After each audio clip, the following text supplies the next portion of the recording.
안녕하십니까. 공병호 TV의 공병호입니다. 아주 우연한 기회에 이번에 더불어민주당의 당대표 선거 결과를 두고 이런저런 이야기를 주고받는 민주당의 지지자들의 고민과 걱정과 우려를 확인할 수 있는 그런 기회가 있었습니다.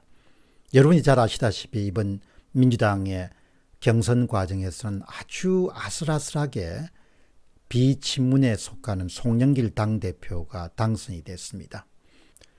대개 6월 23일과 6월 24일 사이에 민주당을 지지하는 그런 지지자들이 특정 정치평론가의 SNS에서 주고받는 그런 내용을 타임라인을 따라서 쭉 한번 살펴봤습니다. 그런데 놀랍게도 선거 정직성 문제, 선거의 투명성 문제, 선거의 중립성 문제를 야당 사람들만 4.15 총선과 같은 문제에 대해서 의혹을 제기하는 사람들만 고민하는 것이 아니고 거의 비슷한 문제를 여당 지지자들도 고민하고 있다는 것이 상당히 생경하고 놀랍기까지 했습니다. 타임라인에서 주요한 그런 고민거리를 한번 뽑아봤습니다. 거의 같은 고민을 하고 있다. 여당에 있는 사람들도. 예를 들면은 송영길 당대표가 아슬아슬하게 승리한 이번에 당대표 선거 결과를 두고 한 사람이 이렇게 이야기합니다.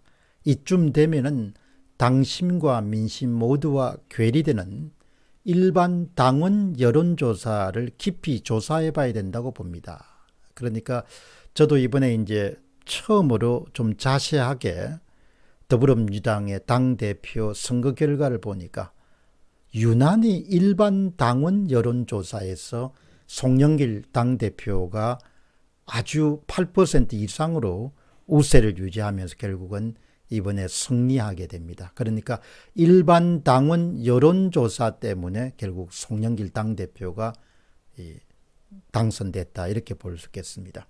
송영길 당대표가 대의원 투표, 권리당원 투표, 국민 여론조사 등에서는 모두 30%대를 유지합니다. 그런데 어떻게 일반 당원 여론조사 ARS 투표에서는 무려 40.38%, 홍영표가 차지하는 31.4%보다도 무려 차이가 8.98%포인트 앞선 결과를 얻었습니다. 반면에 홍영표 후보와 송영길 후보의 차이는 나머지 선거, 대의원 선거에서는 1.5% 차이, 권리당원 선거에서는 0.67% 차이, 그리고 국민 여론조사에서도 2.66% 차이에 불과합니다. 그러니까 모두 4종류의 선거에서 유독 송영길 당대표가 8.98%, 거의 9%로 일반 당원 여론조사 ARS 방식만 앞섰다는 점을 민주당을 지지하는 전통 세력들 가운데서 일부 사람들이 상당히 의혹을 제기하고 있는 것이죠. 근데 그런 점에서 보면은 그 동네 분들도 선거의 투명성이나 정직성에 대해서 걱정하는 분들이 꽤 많구나. 물론 걱정하는 대상은 차원이 좀 다릅니다만은 제이씨 같은 경우는 이렇게 이야기합니다. 특별당규 제56조 3항 자발적 ARS 투표에 관한 규정을 보면은 주민등록번호 6자리만 입력하면 투표에 참여할 수 있게 되어 있습니다. 이른바 폰떼기가 우려되는 허술한 규정입니다.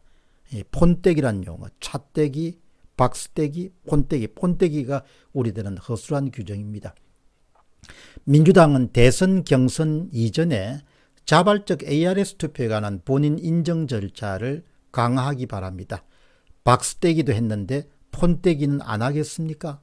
이러니까 이분들도 선거와 관련해서 폰떼기라든지 박스떼기라는 용어를 사용하고 있구나. 이런 점을 새삼 확인하게 됩니다. 다음은 S님입니다. 차떼기는 눈에 띄기라도 하지만 폰떼기는 전혀 눈에 띄지 않습니다. 이렇게 주장하시는 분이 있습니다. 그러니까 여당 내부에서도 이런 물론 당대표 선거전이나 또 대선 후보를 위한 경선 투표에서 우려를 하긴 합니다만은 이 문제를 제기하는 것이죠. K님 같은 경우는 ARS로 대선 후보 투표를 받는 것은 조작 가능성이 있기 때문에 막아야 됩니다. 송영길 당대표가 될 때 일반 당원만 홍영표를 10% 이겼습니다. 정확하게는 거의 9%입니다. 일반 당원에서 큰 차이가 없었다면 홍영표 의원이 송영길을 이겼을 것입니다. 경선을 연기하는 것보다도 중요한 것이 ARS 투표인 일반 당원 투표입니다. 이렇게 주장하는 분도 계시고, 또 L님 같은 경우는 경선 방식을 알아내서 공유하고 폰떼기가 가능한 구조면 최대한 보완해야 됩니다. 그리고 폰떼기를 못하게 머리를 맞대야 됩니다. 걱정을 아주 많이 하고 있다는 것이죠.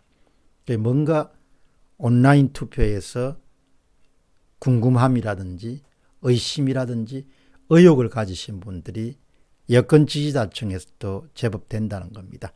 그 다음에 M님 같은 경우는 박스떼기 폰떼기 없이 정정당당하게 경선하면은 모모모 후보가 당선되리라 믿어 의심지 않습니다. 그런데 그는 공명정대한 경선으로 관리할 능력도 수준도 안 되는 것이 문제입니다. J님 같은 경우는 싸우지도 않고 경선을 9월에 실시하는 것에 합의하고 말았습니다. 폰떼기, 박스떼기 막을 전략이 있는지 궁금합니다. 너무 안일한 것이 아닌가요? J님은 박스떼기 우리를 차지하더라도 국민의힘보다도 이런 경선 비내면 전자투표는 절대 안 됩니다. 이렇게 주장하는 겁니다. 비대면 전자투표는 절대 안 되는 겁니다. 이것이 뭐 4.15 총선과 같은 문제에 대해서 의심을 제기하는 분들에게서 나온 것이 아니라 여당의 전통적인 지지자층에서 이렇게 온라인 투표에 대한 불신을 피력하는 그런 주장들이 나오는 것이 너무나 희한하다는 것이죠. 오우님은 동원 가능한 온갖 불법 편법, 박스떼기, 폰떼기 준비 완료했다고 저는 의심합니다.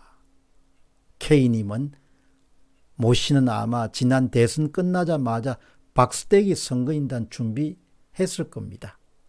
이렇게 민주당 경선에서 이길 수 있는 방법은 그것뿐이라고 아마 생각할 겁니다.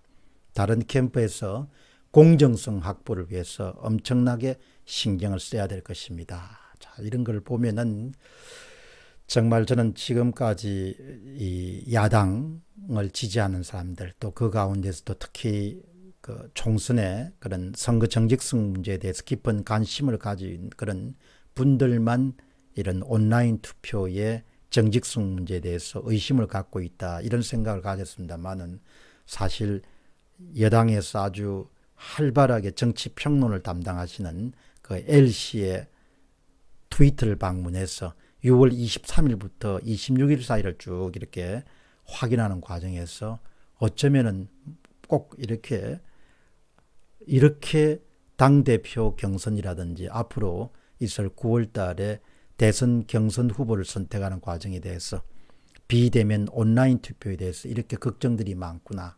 이런 점을 우리가 종합하게 되면은 어떻든 여야의 그 정치적 덕실을 떠나가지고 당원들의 그런 의도나 또 유권자들의 의도가 선거 전에 완전히 반영될 수 있도록 선거의 공직성 문제를, 공정성 문제를 좀 더 개선하기 위한 우리 사회의 지속적인 노력이 필요하지 않겠느냐, 그런 생각을 하게 됩니다. 공병호 TV의 공병호였습니다. 감사합니다.